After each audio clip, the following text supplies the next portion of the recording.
Since you all know that the CIB bill was passed last year, 2019, 11 December. You also know that this bill was a totally unconstitutional and communal bill.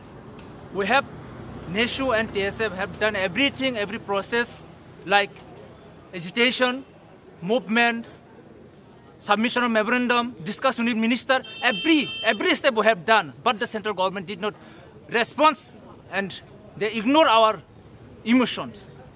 Finally, they have passed as they have a mass number of MPs. On this occasion, NESHU has decided to observe Black Day on 11 December every year. As a part of TSF, as a part of NESHU, TSF are observing today every corner of Tripura and also every region of Northeast have been observing this Black Day to the opposing of CIB bill. Thank you.